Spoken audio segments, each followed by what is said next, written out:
Hello and welcome to the MotoGP-Xtra Podcast. This week, the MotoGP circus made its grand return from the summer break to sunny Silverstone. I'm Reese, and joining me as usual to discuss the events of the weekend is Dill.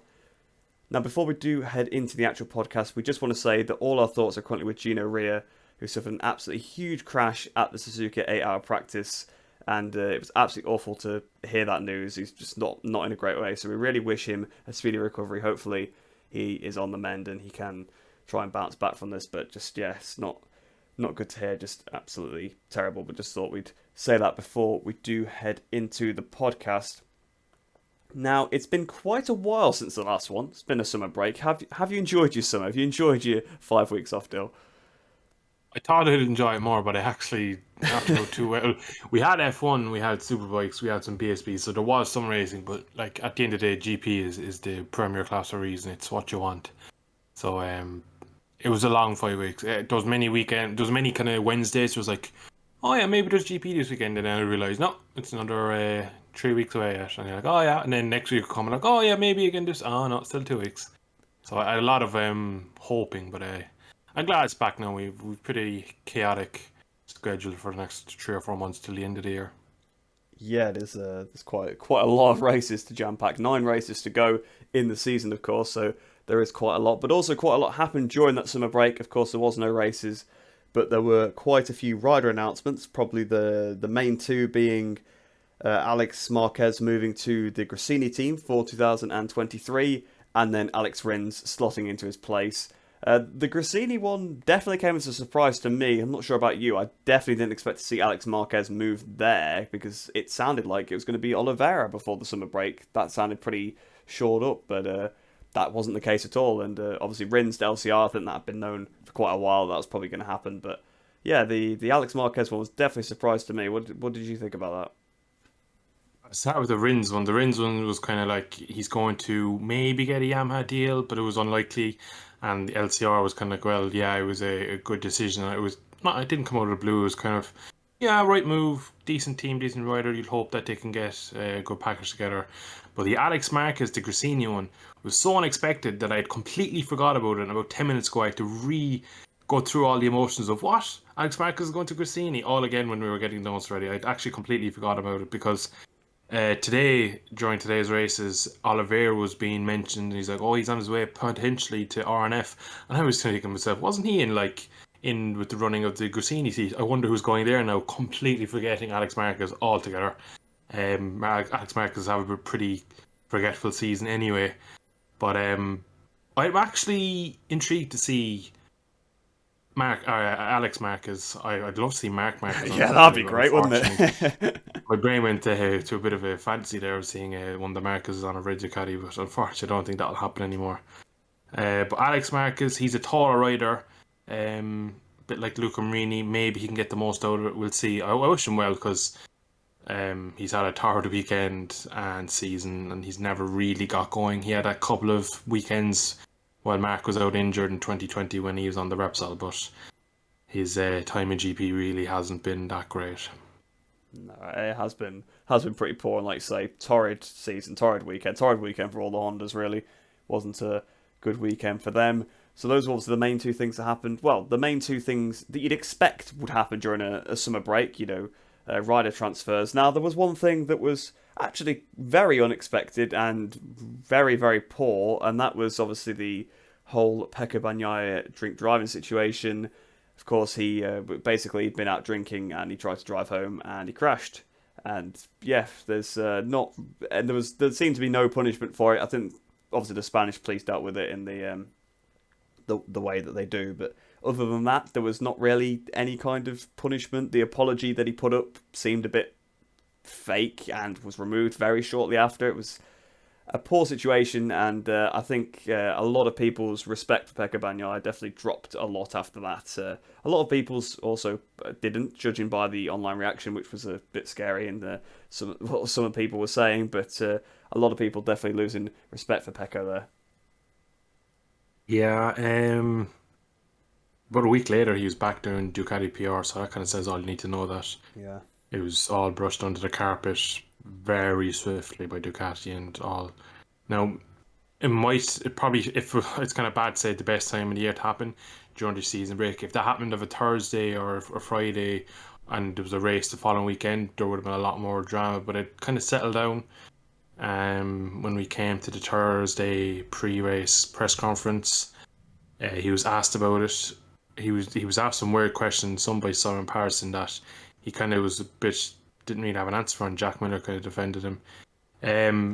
He's made a mistake, he's admitted it, but going back to the apology, it was very PR typed up apology.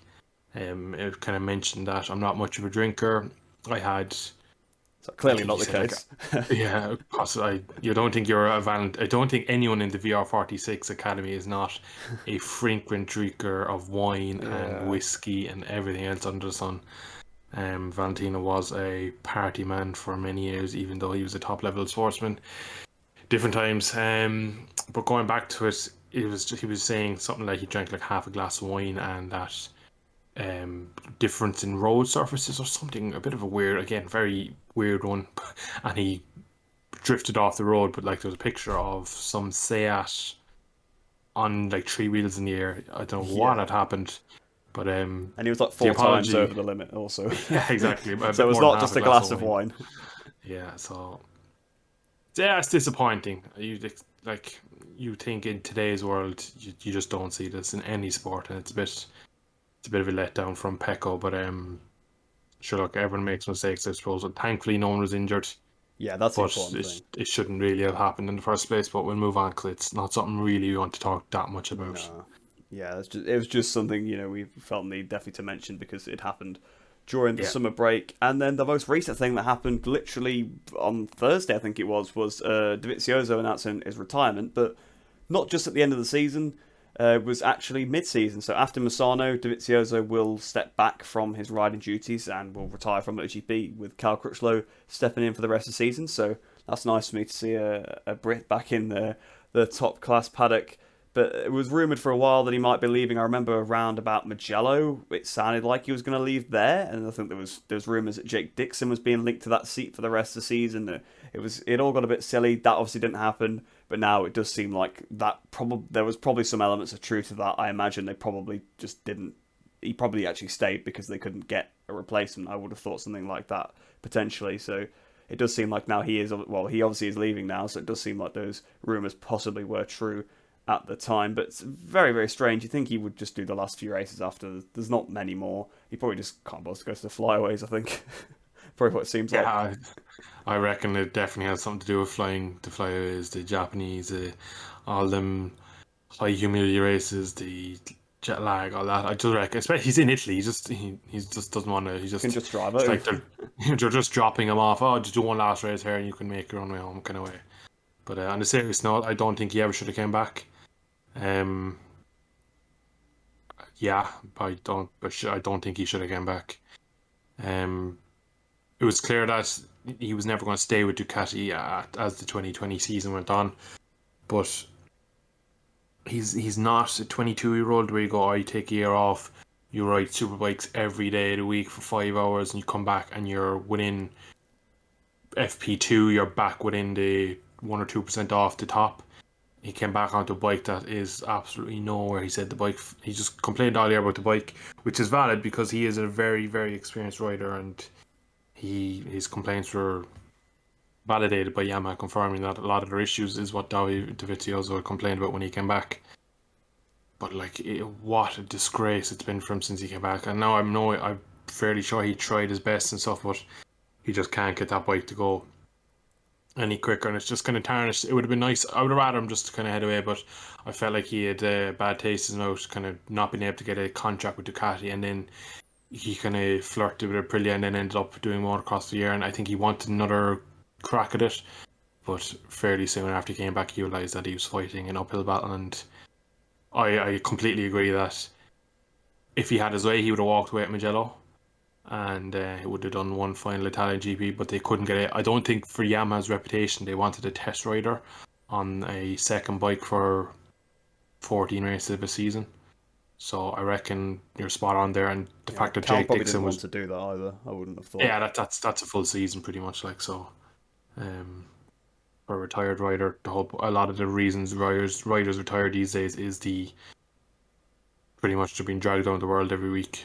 Hotels, flights, they're just constantly going. And he's a small daughter, Willow, so it is understandable that Cal probably didn't want to do a full season, as well as Jake Dixon being quick and not wanting to sacrifice his Moto2 career when it looks to just getting back to where he should be at. So it's not surprising that he doesn't want to do the rest of the year really with Yamaha. But it's a shame because he was never an alien, but he was a top rider. He was one of them he was nearly after making the kind of transition between a good rider and an alien, but he never quite had it there. But Brand Mark is close. That's why he'll be remembered for, and probably changing Ducati's fortunes. Yeah, I definitely agree. I think it was a mistake for him to come back in the first place. But enough about the summer break. Let's talk about the weekend. We'll start off with Moto3. So I don't really have any notes about practice or qualifying. I don't think anything particularly happened aside from obviously Diogo Moreira getting his first ever pole position, and I believe that's the first ever pole position for a Brazilian in the lightweight class, or at the very least in Moto3. So it's a nice thing to see, a different nationality for once. I mean, it does tend to be the same, it tends to be the Europeans a lot of the time, and occasionally the sort of the Japanese, but it was nice to see a Brazilian managing to put it up there. And I do quite like Moreira. We've spoke about him before in the podcast, how we think he's definitely someone to watch out for. So that was probably the standout event from the weekend, aside from the race. But initially, the race started off with a bit of a front group, kind of very Moto3-esque, very, very good to see, because it started off with a bit of a front group that were pulling away, but then it just became a massive train down to 16th, which, like in the good old days of Moto3, but once again, it was just mainly KTMs, and it was only really the Leopard bikes, so it was a good battle, but once again, the trends of the season showing. What did you think to the aggressive riding that we saw on track? I remember watching it, obviously Moto3 being the first race of the day, and we got around halfway around the first lap. And I remember looking and goes, gee, we're still on the first lap. There'd been so much action. There'd been like 7 or 8 passes for the lead, 3 wide every corner, people getting sat up, people diving to the inside. There was just so much drama, and the race was so long because every corner was a roller coaster. There was so much happening. And a fun fact, up until the race, no one had crashed in Moto3 all weekend, which is Really? absolutely insane. Gavin Emmett said it during commentary, which I was very unhappy, and same with Michael Laverty. Even Michael, who was probably one of the most nicest people in the paddock, you could tell that he wasn't very happy that Gavin basically said that so far this weekend we've had no crashes in the Moto3, and he did jinx it because we get to the end of the race and the last few laps were just a crash fest, and I just thought it was an absolute chaotic start that all weekend in all the sessions, all the qualifying, that no Moto3 rider, who are the younger riders, they're expected to make mistakes and they do a lot of time ride and do stupid things. They hadn't crashed, which I thought was just a crazy one. But back to the massive group, it was riders going from 1st to 15th, back to 10th to 2nd to 3rd, back to 7th to 11th.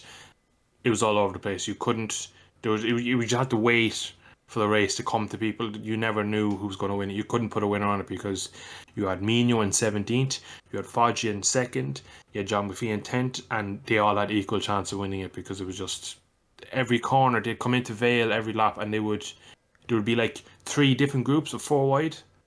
And like you'd be looking at it, and like because of the 2D of a camera, it's very hard to make out what was what, so you couldn't really tell who was passing who, and there was just chaos everywhere. It was a typical Moto3 race. Yeah, it definitely was. Probably even more of a chaotic race than you'd usually get because it was such a big pack. It's kind of like the type of thing we've seen at Mugello over the years where they just all kept together, and that was just because they were just all being so aggressive with each other. It just kept them all together. Dennis Onchu, of course, in particular, was getting his elbows out, squeezing people out the way, dive bombing as usual. Usual suspect. It was some great racing, but it was a little bit hard to watch it a few times throughout the race because there was people, because it's such a wide track at Silverstone, the lines are crossing over each other, and I thought, to be honest, I'm surprised the chaos kind of only started to unfold at the end. It was it was kind of clean, I guess, until towards the end, and I guess then that's when people start getting a little bit aggressive. But speaking of that chaos at the end then, Championship Contenders, it really went downhill for the Gas team in the space of about 2 minutes, I would say. Garcia and Guevara both sat at the back, well, not at the back of the group, but sort of in the middle of the group most of the race, just keeping out of trouble. Garcia actually started to make his way forward, but then unfortunately he just got absolutely wiped out by Sasaki in what was a very strange incident, because Sasaki was kind of just, he was quite far behind, but then he almost made no attempt to try and slow down or avoid Garcia. He just, it's almost like he got target fixation, so he just ran straight into the back of Garcia. It was a really, really bizarre incident. Yeah, with Sasaki, it was coming through the long left-hander as you come into a tight right, so there was a lot of momentum and speed. And I don't know if there was slightly before the braking zone, did he have a moment to right in front, because it looks like he had to come off his line and he just broke so late. There was no way. I reckon he was trying to maybe find a gap, but like there's so again going back to the big group, there wasn't a gap anywhere, so he ended up absolutely clattering the back of Sergio Garcia's gas. Himself being flipped upside down, landed on his head, looked to be slightly unconscious for a split second afterwards, was lying pretty motionless in the gravel. Sergio Garcia was up absolutely fuming, as you would be as the championship leader, just been taken out. The Japanese rider was stretchered off and was told to be conscious at the time. We've still not wrote no reports of his condition, but he was somewhat conscious as he was being stretchered away with Garcia. Garcia, thankfully, no injuries, just his damaged ego and frustration towards the championship. But it was coming all weekend into them corners. They were all trying similar moves. I'm surprised it doesn't happen more often, because it's one of those where you come from a very fast left, you're still braking while you're turning left, you change direction. It's easy for the bike to get unsettled as you transfer the weight, and you're coming into a right hairpin and you have to release the brake to go up the inside. It's such an easy place to make a mistake, and unfortunately Sasaki sent himself into orbit and will probably have some ice on his head for the next couple of days, because that looked like a pretty hard impact on his head. Yeah, poor old Sasaki. He always seems to have huge sort of accidents. He always seems to get hurt when it's a collision. Of course, obviously on this occasion it was his fault, but still, it's so unlucky that he always seems to get so flicked so high and hurt quite a bit. But that incident there, probably Guevara was probably feeling pretty good after that one, because he'd just seen his championship rival go down. He was sat in a decent-ish position, and obviously they were right towards the end of the race, so he'd started to try and make some more positions up. He was going around the outside on the next lap of the whole pack, and then unfortunately, a bit of a different incident. Ortola just washed the front out on his own, and unfortunately, because Guevara was going around the outside of everybody, he just got completely collected. So one of those things that happens sometimes. That's the risk with going around the outside. Obviously, one of those things where all the incidents that happened in the race were put under investigation. I've not heard the results of any of them, to be honest. I don't know if you have. I doubt there'll be any kind of penalty for the Ortola one, to be honest, because he just crashed, and unfortunately for Guevara, he was on the outside. But yeah, unlucky for Guevara there, but not a great weekend for Gas, and another tide turning in the championship. It looked like Guevara was going to take big points and get a big lead, and all of a sudden, nil points for both. It was one of those crazy last couple of laps. Just to contradict you on the Ortola incident, he actually had contact with one of the Red Bull bikes. Now, it's hard to see from the footage whether it was Onshore or Messiah, but one of them slightly adjusted their trajectory. He has to pick the bike up, and there looks to be the most softest contact between the back wheel of a KTM and the front wheel of Ortola, and that's what played a big part to his crash, and then end up taking Eisen Guevara with him. Also, Eisen Guevara, before he crashed, was after taking the lead of the championship. So overall, you kind of feel for Garcia's sake, it was good that they both didn't score. It brings Foggia much back into it. Still don't think he can get anywhere near it. He's 49 points back now, so that's still too much. You're at the second half of the season. That's just under 2 race wins. You're going to need 2 more race wins while your opponents have same look like this. It's probably not going to happen. I'm not going to say it won't, because it is Moto3 and they will prove me wrong.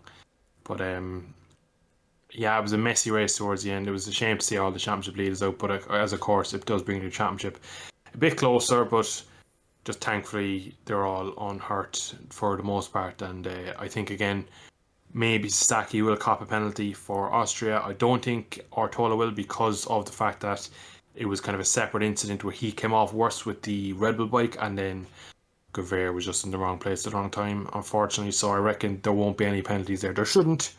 That doesn't mean there won't be, but I do expect Sasaki to probably get at least one long lap in Austria.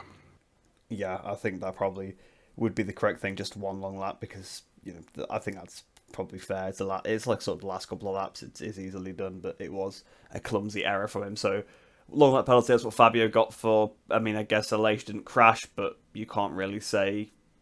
If Garcia had somehow stayed on, maybe you just expect a single long lap. So I don't know. Yeah, but I think probably one long lap penalty would be good. But after those two crashes, there was one more. Munoz unfortunately just crashed on his own right at the end of the race. A couple of corners to go.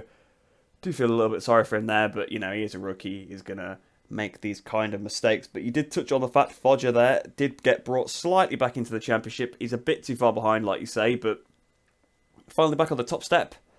First win since Indonesia, if I'm not mistaken, which is pretty incredible because we all expected Foggia to be dominating, winning every race, and to be honest, after the first few races of the season, definitely looked like that could be the case. He was super fast at Qatar before he got his back of the grid start or his long lap. I think he got both actually. I think he got grid demotion and a long lap penalty, didn't he, in Qatar? Then obviously he dominated in Mandalika. He looked pretty good in Argentina as well, so it looked like Foggia was going to dominate.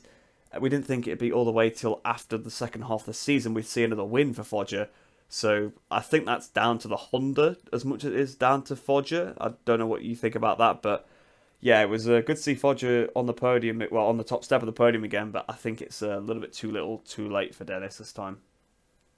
Yeah, it's you're correct in kind of pointing towards the Honda because if you think about it, the only three Hondas all year you could say that have consistently, I say consistently in air quotes here because one of the three riders I'm going to mention was out of the top 20 today. The two Leopard Hondas are always thereabouts, but they're never fastest. And then you have Mino, who shows up once every 3 weeks. And this was another race weekend. We were talking a while ago about the top 16, top 18, top 20. He was right at the back of that. And you'd have to think with the experience he has, surely the Honda is just lacking that bit. And the fact that we all expected Foggia to be so quick this year is he's still riding well. It's just he doesn't have the package. And that's probably maybe a bit down to it. Of course, he has made his own mistakes. He has crashed out of the lead at Mugello. He's crashed a couple of times this year. So you can't put up, if he brought these points home, maybe it could be 20 points home back now, 15 points. Then you go, well, yeah, he's surely going to about to win one or two of them another year. You could still see another crash for either of the other two. But the fact he's has his own DNFs as well as the bike doesn't look to be there this year. 50 points, I don't see it still. Unfortunately, my gut feeling is Garcia. I'd like to see Guevara win it. I do think though Garcia, definitely in my opinion, has to be one of the gas bikes. I can't see anyone else getting near the two of them. Yeah, I can't see anybody else either. It is going to be a close championship between Garcia and Guevara because they've been very evenly matched all season. But moving on to Moto2 now then, I think it's probably something worth noting is Jake Dixon getting his home podium. He actually stayed on this time, which is always good because we've seen in the high pressure scenarios, Jake Dixon, especially if he's had a poor start, he's a bit liable to throw out the scenery sometimes. He's done that a few times this season, but this time kept his cool, put on the podium. I think he probably is a little bit disappointed at heart that he didn't fight for the win because he had good pace all weekend, but he's got to be happy with the podium there, I'd say. Yeah, and just before we touch on Dixon, we will go back to Friday morning. Of course. Literally the first few laps. The other British rider in the class threw himself over the bar through Chapel as they come onto the hangar straight. Dislocated his collarbone, shoulder area, but also pulled ligaments and tendons out. So Sam Knowles will be out for at least 6 weeks. He asked his doctor, there's a direct quote from his doctor. He said, if I came back after 4 weeks, could I ride? And he goes, you could, but I'll book you in the next day for your surgery because you'll do more damage than good. So definitely 6 to 7 weeks we won't see Sam, which means Aragon time is probably where we'll see him, which is quite a bit away. So unfortunately, he's not the first Brit to crash on a Friday on his home soil and destroy his shoulder area. Cal Crutchlow did it in 2013, I believe, and he also missed the race. So unfortunately, Silverstone isn't always the best place for the Brits, but thankfully for Dixon, he was quick all weekend, had a small off in qualifying, but he was pretty good in the race. I'll give him that. a bit skeptical when he didn't have a great start, went back. I was kind of going, is he going to be able to come back now? He was behind Tony Arbolino at one point in P7, P8, that kind of area, and I was thinking now he's a lot of work to do. He's going to have to use a lot of tyre to get back there. So I am pleased for him. He did quite well this weekend, and well deserved, but I definitely feel he was slightly just disappointed that he didn't get a chance to go and try and get himself on the top step. I believe he thought he could, and he probably could, but I think his race start was just a bit that cost him really, and he did look to be as well one of the slower riders in a straight line, so it looked like Canet and Iagora especially could pass him a lot of times at the back end of the Hangar Straight. So more work to do yet if he wants to get his first race win in the class, but promising, and it'll be a nice moment for him to celebrate a podium in his own country. It certainly will be, and there's also 2 podiums in a row for him, so definitely going to be building a little bit of confidence. And whilst we're talking about the British riders, I do want to give a shout out to Rory Skinner, the wild card for this weekend. Usually in British Superbikes, but this time he was wildcarding with the American Racing Moto2 team, and what a weekend he had, really. He was on good pace right away, of course. Yes, he knows the circuit, so he didn't have to learn the circuit, but he doesn't know the bike. He hadn't done a single test session on it before, so first time he'd ever ridden the bike was on Friday morning, and to say that he was within, I think he was within 2 seconds of sort of the top time by qualifying. 1.8. Yeah, exactly. What a performance. Beating his teammate, beating Sean Dillon Kelly on the same bike. I know Sean Dillon Kelly probably didn't know Silverstone, so that is a bit of a disadvantage because it's a tricky track to learn, but he was also in front of the likes of Simone Corsi, Niccolo Antonelli, people that have won Grand Prix in the past, so hats off to him, and honestly, I'd be very surprised if we don't see him in this paddock next year, because people will have watched that. And of course, we do get to see him next weekend as well at the Red Bull Ring for another wild card. So once again, another chance to impress. I believe it is another circuit he knows from when he's done the Red Bull Rookies in the past. So hopefully able to go well there. And yeah, I think definitely going to be a good future for him in this category.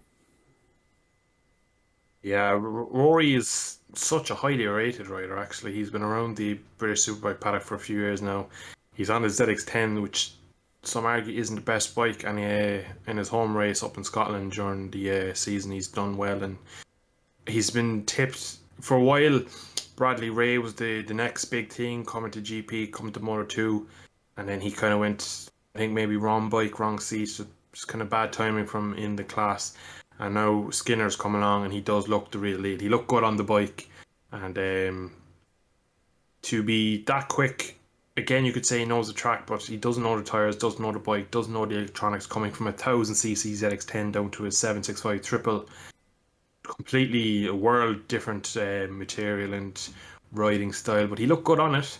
Had an off as well, but he was pushing his limits, and overall did well in the race, and it was good to see him. I look forward to seeing him again in the future. I do believe he'll be replacing Sean Dillon Kelly next year.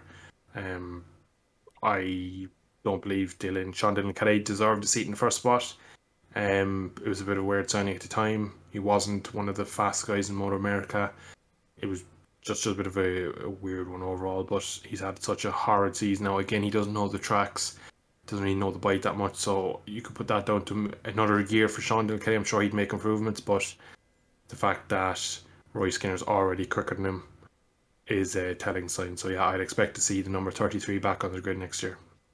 Yeah, hopefully we will. I do feel a little bit bad for Sean Dillon Kelly because, like you say, of course, he is learning all the circuits, and hopefully he does get some opportunity maybe in a second year somewhere, even if it's not American racing, just to try and improve a little bit. But yeah, it doesn't look good for him having a random wildcard be quicker than him right away. But also speaking of impressive rookies, obviously Rory, we'll move on to Alonso Lopez. What a sort of turnaround to his whole career in the last few months. I mean, ever since he jumped into the Moto2 class to replace Fenati, again, under a bit controversial circumstances that Speed Up dumped Fenati so early, I still believe that's probably slightly unfair, but you can't argue with them. They definitely made the correct decision in terms of bringing in a faster rider, because straight away, even from Le Mans, which was his first race, he was battling up in the top, I think he was in the top 5 in that race until he fell off, so he's been right up there the whole time.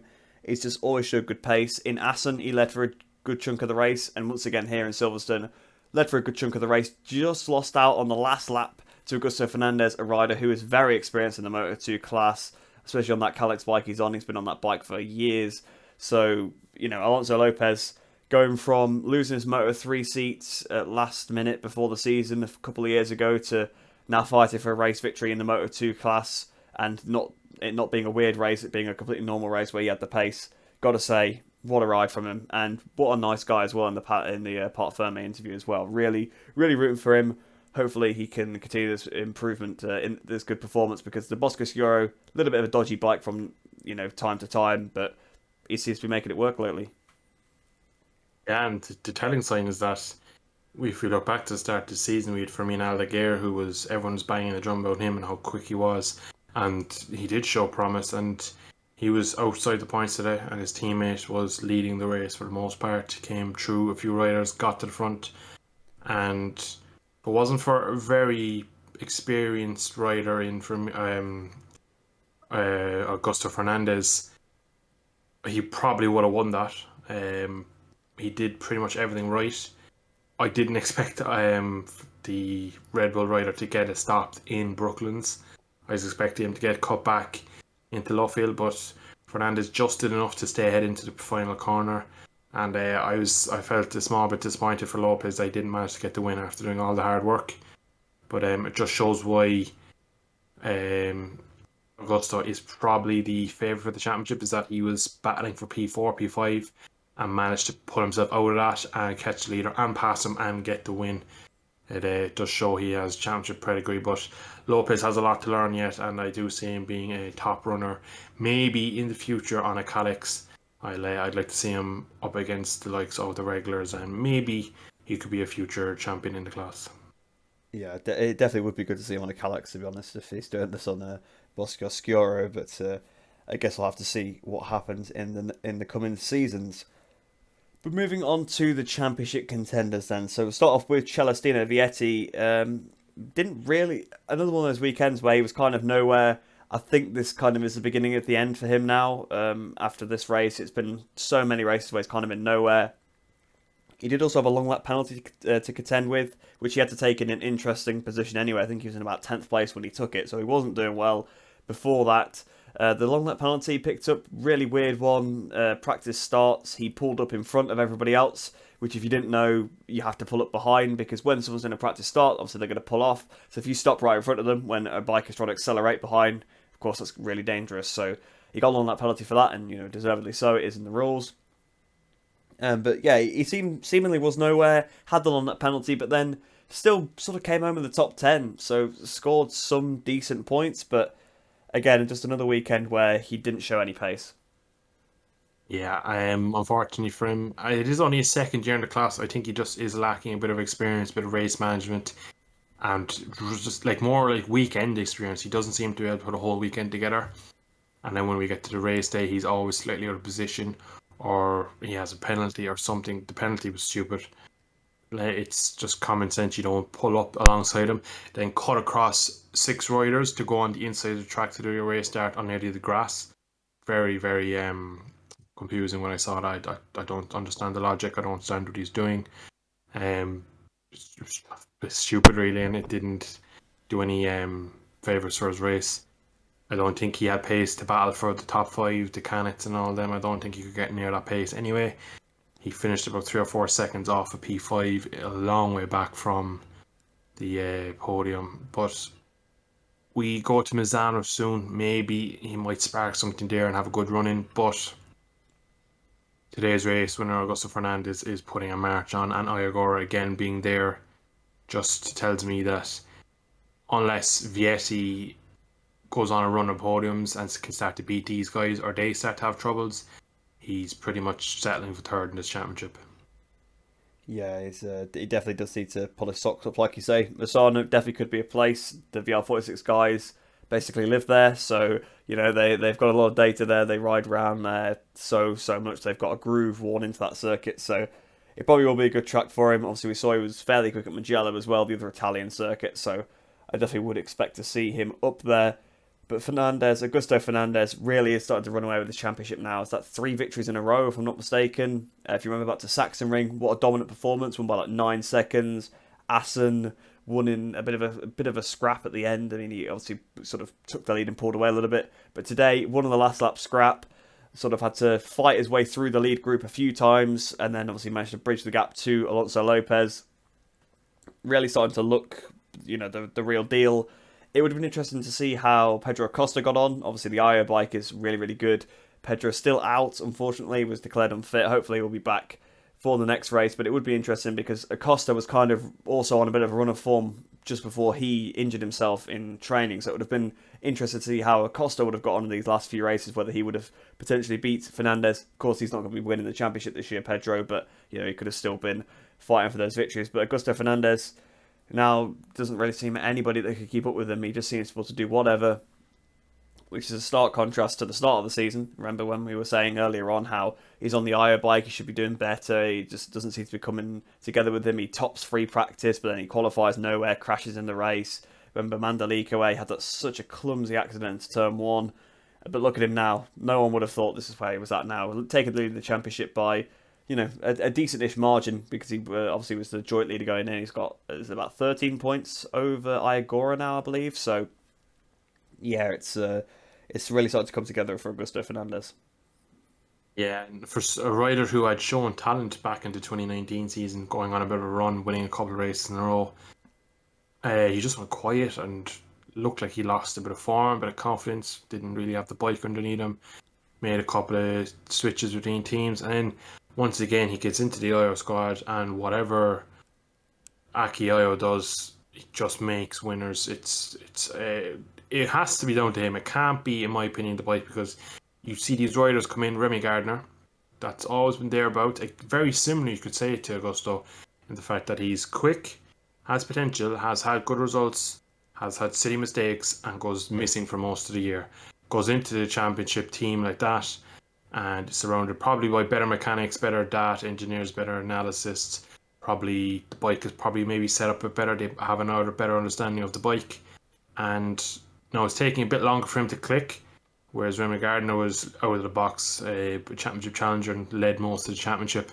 But I think this year with Vietti starting strong, getting shaky, Iagora being consistent but never the out race horse in the championship, he's had the time to kind of get his feet in that team, make a few mistakes like he did in Mandalika, and pull himself back. But we said 5 weeks ago after Aston, he's probably now the favourite because he looks like he has the most pace, he's the strongest in race form, and he just backed it up again today with that victory. Pretty good stuff from him, and I'd expect him to probably romp on and win this comfortably at this rate.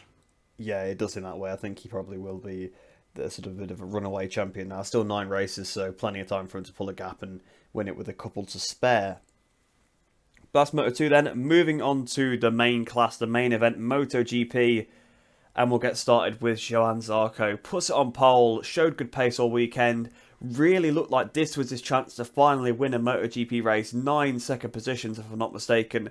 Always the bridesmaid, never the bride. But unfortunately, like he's done in the past, a bottle from Zarco, losing the front into the Vale corner. A little bit wide, really just been a bit greedy, trying to still pull it down, and loses the front and crashes out of a lead once again. I think you're being a bit generous to him by saying a little bit wide. He was absolutely nowhere near an apex. We saw the outside shot first from crash out. I wasn't surprised. I like him, but I don't rate him enough that I don't think he'll ever win a championship again. I'd like to see him in Superbikes. There's a couple of riders on the current GP grid that I don't think will do much in the class that I go. I'd like to see him on a Superbike. He's probably my main candidate. I'd love to see him on a V4 in Superbikes. I think he could do something special there. But back to today.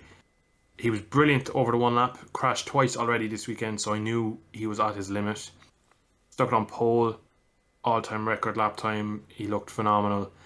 And in the race, he started quick. He looked to be pushing on a bit. And was a metre off an apex. Was in hot. In a race situation, he's surely a 2-time championship should have better race management to know that I'm in a bit hot here. I'm going to take a 2-10 drop in this corner. I'm going to pick it up, square it off, and just keep my lead. But he was being put under pressure from fellow Ducati rider Jack Miller behind. But unfortunately, another opportunity slipped through his fingers. You won't get many more of these with the caliber of rider on the calendar these days. So maybe that was his last chance. We don't know. Next weekend, or 2 weeks' time, we go to the Red Bull Ring, another great track for Ducati. He might be able to do something there, but then you have to beat the likes of Pecco, Jack, his teammate, Bastianini. So there's a lot of riders there, and that's not even to mention the Aprilias or any other manufacturer. So golden opportunities in GP don't come along often. He's had many opportunities to win, and a lot of time he does end up in the gravel. So it's a bit of a team. I wasn't surprised when he crashed, but it's a shame again that he has thrown away another good chance at a victory.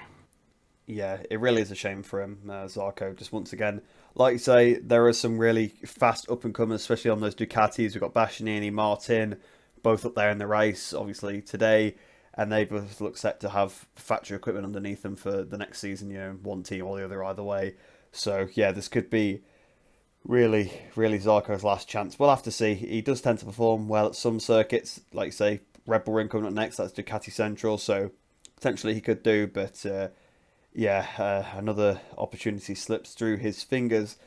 But from one Frenchman struggling to another, Fabio Quartararo, he looked good all weekend. He had virtually worn a groove through that long lap. Obviously, he knew coming into the weekend that he was going to have one. Basically taking it whenever his lap wasn't very good, whenever there was a yellow flag that ruined his lap, which is the correct thing to do. Practice it, put a bit of rubber down in it, you may as well. And he pretty much optimised that to lose like a second and a half, roughly, when it's supposed to be like basically a 3-second penalty. So he did a good job with that one. His start was pretty decent. He'd gone from the second row up into second place, was trailing Zarco. Obviously had to do his long lap. But then the race never really ticked on from there. It just seemed like the usual Yamaha situation. You get sandwiched between a few Ducatis and actually race over. Kind of what's been happening to Morbidelli, Dovizioso and Binder all season because they start further back. Obviously, you just don't see it, but that's the kind of race they've had. Kind of races we've seen from Vinales and Valentino Rossi in the past on the Yamahas, and even Fabio himself in previous seasons. So, yeah, just one of those races. I think his tyre choice probably was the wrong one. Ultimately, as well, I believe it was on the soft-medium combination, which probably would have worked if he'd taken the lead on the first lap.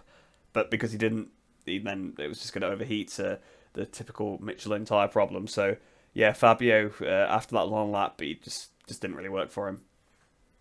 No, unfortunately, I reckon he gambled on tyres knowing that he'd have to have maybe a second in hand going onto them straights, not be caught and pass. So it was a good start from him.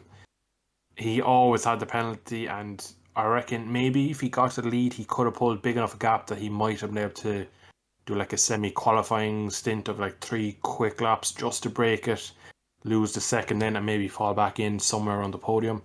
But he just got ahead of Maverick Vinales on the Aprilia after his penalty.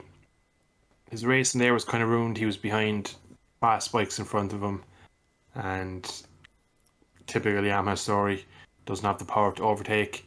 Got stuck on a train, and that was his race done. He barely beat Aleix Espargaro in the end to had a very wishful attempt at passing him into Brooklands. But overall, he can't really be too unhappy. He did his best as always, and again just beat Aleix, who's his closest rival. And Pecco is still a long way back, so it's not really time yet to panic. But next race weekend won't be much better either, I don't reckon, in Spielberg. Yeah, it's probably worth noting that he did, of course, beat Aleix Espargaro. Might as well move on to him, to be honest. Obviously, a huge crash in FP4 for Aleix. Sort of limped away from it, had to be helped away, helped to the medical centre, then helped back to the garage. Still got back on the bike then for qualifying. Put it 6th place on the grid. At the time, set pole position, so that was pretty unbelievable. And all the pain he was in, and then just hanging in there in the race as well, not fading too much. Towards the end, he did a little bit. Also, like you say, that dive bomb on Fabio on the final lap, so far back, but the willingness to go for it, and the ability to not crash doing so and still somewhat pull it down. Obviously, he didn't make the pass, but he didn't run completely off the track or anything. So, you know what a weekend it was from Aleix, because he was battered and bruised, but he really grit his teeth and put it together. Yeah, he really. Unfortunately, he probably would have been the race winner if it wasn't for his crash in FP4. He was tipped all weekend to be the quickest, and everyone was going back to his podium last year and how the Aprilia really worked well there. And he was quick. I wouldn't have put him past him to be at least on the front row in qualifying. And the fact that the lap time he did in qualifying was still sensational, considering he could barely walk to the bike. He actually was stretched away from the incident at first, but he insisted to walk. And it was a bit of a weird one. He basically crawled into the medical centre and then kind of limped back out, looking a lot better. And he did morning warm-up, and they said he was fit, but it would be a long race. And you could see in the early few laps he did labour a small bit, dropped away. But I'd say as the race went on, he got a bit more, I think maybe loosened up the legs a bit more, got a bit more flowy, and did the best he could. It's a shame, really, because if you were looking at his results, or I was looking at his results the day before the race started, he had a run of 4 podiums in a row. Then he had Catalunya, where he was on for a podium and threw it away with a mistake in the lap counter. Then we had Assen, where he probably would have won if it wasn't for Fabio. And then today he could have won. So imagine the run of races he could have went on if it wasn't for some bad luck and some silly mistakes. But again, phenomenal round from him. Just the performance with the injuries was amazing. And once again, Aprilia can hold their head up and just be proud of their rider for putting on such a warrior effort. Yeah, they certainly can. Aprilia should be proud in general because, a great race for the other Aprilia, Maverick Vinales. It does seem like he's finally sort of got to grips with that bike. He had a good weekend back in Sachsenring where he was fighting for the podium until unfortunately his ride-out device or his rear suspension kind of failed and he had to retire. He got the podium in Assen. You could argue it was a little bit lucky because of the Fabio incident and the Aleix incident. But today, no luck at all needed for Maverick Vinales. Looked amazing all weekend, really. Put it on the front row. Finally qualified up there on the Aprilia. That's been his Achilles heel. He made a bit of a poor start, but again, that was a ride height device issue, it seemed. He didn't use the ride height device off the line. And then also had a little bit of contact with Fabio, so he had to roll out the throttle. So unfortunately, he probably would have actually made a good start if that hadn't have happened, but he made a bit of a poor start. But then he got overtaken, but he fought back. He didn't just drop back like he's done in the past. So 2 of his biggest Achilles heels, really, have been the starts and the qualifying. He kind of solved both to some extent today, and he bared the fruit of that. He then, in the race, had his awesome late race pace, like he always does. He came from 4th place, basically to actually lead for a very short amount of time. So what a weekend it was for Vinales. I still can't believe that gap he caught up to Bagnaia. He passed Miller, 0.6 to Bagnaia. I thought, well, maybe if he does 2 perfect laps, he'll be on the back of Bagnaia. He caught him in half a lap and dived it up the inside. So it was really unfortunate for him to lose out in the end. I really wanted that Aprilia victory. I wanted to see Vinales sort of back on the top step as well. It would have been nice to see. Obviously just ran a little bit wide going underneath Pecco and then made a couple of mistakes on the last lap trying to close back up. But what a race it was from Maverick Vinales. Well, what a weekend from Vinales even. Yeah, I was massively pleased again to see him on the podium. I think the one mistake really, like you could say the race start, but I think that was more of a mechanical issue. The one mistake I believe he made was when he closed that 0.6 of a gap in half a lap, he instantly went for the move on Pecco, even though he was just a bit too far back in my opinion, because you see he takes so much entry speed in. When he hits the apex, he's going faster than he has most laps, so the trajectory is slightly more wide, which means he doesn't have the exit speed where the Ducati squares him off and gets him, and then he on the last lap is riding the wheels off it, and you can just see he just used up his tyre a bit too much, can't make the distance, and it's a P2. I reckon if he just gets to Pecco, doesn't go for it where he did, and maybe just sit on him for the rest of the lap, maybe try it into Vale or again try it in the same corner the last lap, it would be probably mightn't have guaranteed victory, but it was probably a better chance, because as soon as Pecco saw him come to the inside, that was it. Pecco got his head back on, screwed it away, and just kind of put in a good enough lap, went defensive where he had there, broke as late as he could, and that was really Maverick's chance gone. But again, race pace towards the end of the race, he's absolutely ridiculously quick, and the fact again that he went backwards, didn't have the good start, then fought back. There was points where I was watching him and I was like, he just isn't the late breaker that he needs to be. He gets out of the corners well. The Aprilia clearly is quick in a straight line, but couldn't put a pass on Fabio for many, many laps. And maybe if he was just able to get motoring maybe 2 or 3 laps earlier, if he could have got to Pecco with 5 laps left, it could have been a different story. But nonetheless, 2 podiums in a row. The race win, in my opinion, is coming. He's clearly quick enough, and he's gelling well now with the RSV GP bike. it's good to see him happy for him. Yeah, it is, because it's interesting as well, because a year ago he wasn't at this race, been fired from Yamaha for the weird operation of the motorcycle, I believe is what they said, wasn't it? Revgate. Yeah, Revgate, obviously the whole issue with trying to blow up the engine at Austria.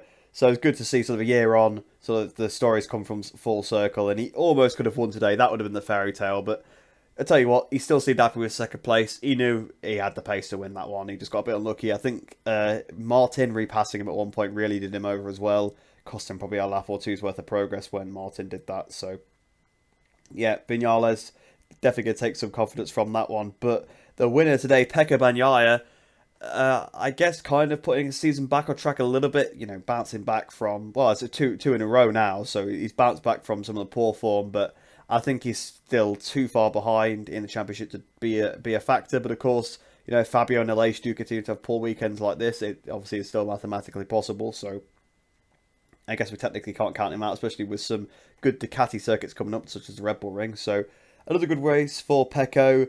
Took the lead fairly early on. Sort of had his wingman Jack Miller behind him. You know, another just pretty much flawless victory. He didn't make any mistakes, to be fair, like usual. I mean, he either makes no mistakes or loads of mistakes, but when he's not under pressure, he doesn't really make any mistakes, and that was shown again today. He was never under any pressure, because the only time anyone got near him was Vinales, and Vinales was off his inside before he knew that he was there. So, yeah, Pecco, pretty much flawless victory there, and just another one to add to the trophy cabinet for him.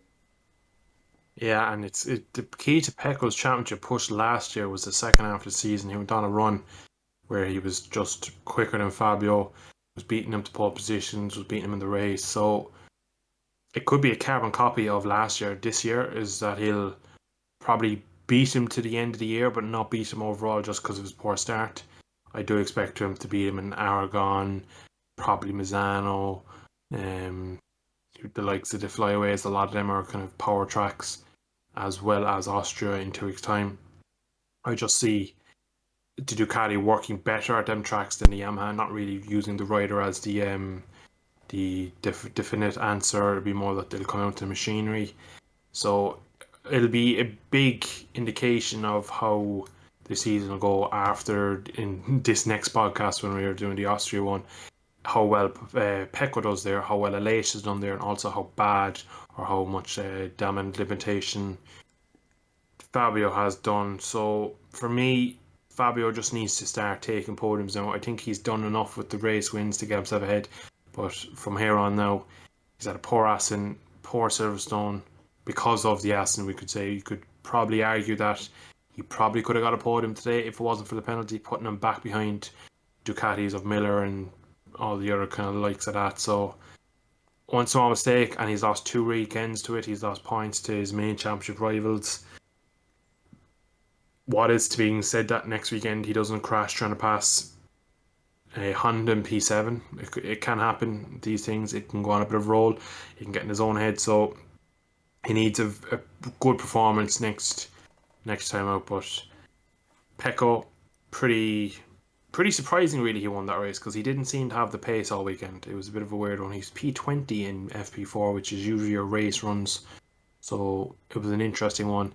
And he did everything he had to. He got to the front, had that bit of pace over Miller. Miller used a soft front. He said that towards the last 6-7 laps was just not really working for him. And of course, like we said with Maverick, he caught him but didn't have enough time to actually really sit there and plan a move. Just had to go for it. And unfortunately for Maverick, he couldn't do it, but Pecco was smart enough to just hold on for 1 lap. And I still don't see him pulling it back in the championship. I reckon it could be less than the race win when we're at the end of the year, and we could look back at the likes of Sachsenring, where he threw it probably a guaranteed 20 points, the bad start in Qatar, and all the other little incidents we've had over the year, the Le Mans, where a really, really silly move or a silly mistake when under pressure. So all these little mistakes add up, and that probably will catch Pecco again this year. It'll be interesting next year. Will he be able to start strong and match Fabio from the start? But I reckon Fabio still has this year, but it won't be as easy as it has been for the first half of the year. Yeah, I think it probably will be a bit of momentum building now for Bagnaia. But speaking of the future races then, prediction time for the next race. Obviously, the Red Bull Ring, the Austrian Grand Prix. Now, in the past, to be honest, Fabio has gone fairly well there, considering it's a track that Yamaha doesn't go too well at. 2019, he was right up there. I think he was third place. I remember last year. I mean, I think last year was that amazing pass where he outbraked like 3 riders around the outside, something like that. It was unbelievable. So, he's got the pace. We've got the new layout at Austria as well, so that could definitely play into it. Also, the chicane, that probably will help the inline fours out a little bit there. So we'll have to see. So maybe it won't quite be as Ducati dominated, but I bet it will be. And with all the competitive Ducatis, I could see a real, there could be like a top 5 lockout of Ducatis, because you've got some good riders on the Ducatis. The Ducati's working well, both the GP21 and 22 clearly working well now. So yeah, it could be good. But what do you think is going to happen in the Austrian Grand Prix? I reckon even with the track layout, I don't think it makes it any better for Yamaha. I reckon it's still a stop-start section because it's a very square and triangular section where you've 90 degree, and 2 little drag races where they'll still get eaten up. Now, they mightn't get as badly destroyed as they would if it was a dead straight where they hit 5th gear and the Ducati already passes them. But you still need to think out the last corner to turn 1, they're going to lose that battle. They're going to lose from turn 1 to turn 2, 3 to 4. Then you have 4 to 5. They're going to lose all that. And then you've, I think, another 4 corners on the track. So it's not a massive track for the inline fours to make up their time. They're going to be losing time everywhere. If I had to put my money on someone, Jorge Martin. I reckon he's won there before. He's small, he's light. I reckon he'll take points off everyone next weekend. I don't see Fabio being in top 5. Likes of Jack Miller, Fabio, Pecco. So if you're 2 factory, I don't know if the Aprilia is quick enough to do it there. I know they're not as slow as the Yamaha and they're not as quick as Ducati. They might be able to do something, maybe more late than Maverick, but it'll be a Ducati route. Not really sure about Zarco, maybe Bastianini, but Bastianini seems to only wake up when there's like 7 laps left in a race weekend, and that's where he comes good.